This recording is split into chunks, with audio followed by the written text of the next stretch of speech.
The book of Hebrews confirms that Jesus is the ultimate fulfilment of God's purpose for mankind.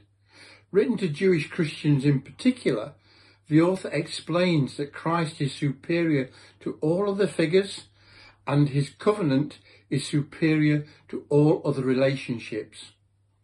Chapter 5 provides some key concepts in the letter, and I want to pick out just 5 words. These are priest, sacrifice, Melchizedek, obedience and growth. 1 Peter 2:5 reads, "But you are not like that, for you are a chosen people. You are royal priests, a holy nation, God's very own possession." So we are all called to be priests, but what is the purpose of a priest? There's only one function, and that is to offer sacrifice. In the Old Testament, these were physical animal sacrifices, but here they are spiritual, to offer ourselves as living sacrifices. We are to sacrifice our time, finances, and abilities in furthering the gospel for God's kingdom. This is much easier said than done, and is likely to be different for all of us. As Josh Howard put it recently, the trouble is with living sacrifices is that they keep crawling off the altar. We first find reference to Melchizedek in Genesis 14, where this mysterious king represents both righteousness and peace. Righteousness cannot be earned, rather is a gift that is by definition given.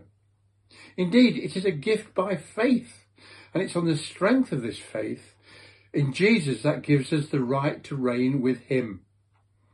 Melchizedek was also a priest, a royal priesthood, we could say, and this is as Peter tells us we should act. Pastor Geoff many years ago put it this way: the king gives provision for the vision of the priest.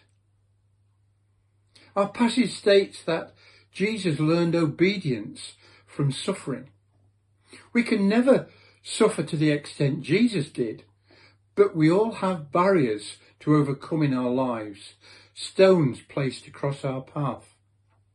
As Henry pointed out on Sunday, some of these barriers are there by our own making, through poor decisions.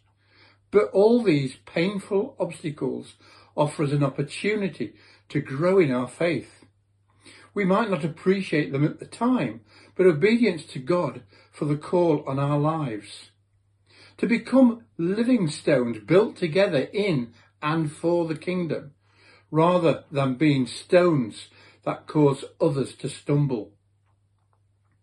And this is how the writer of Hebrews closes out the chapter: the need for spiritual growth, to keep climbing over these stones and remaining obedient to him, searching the scriptures for tactics and strategies that we can use to draw closer to God.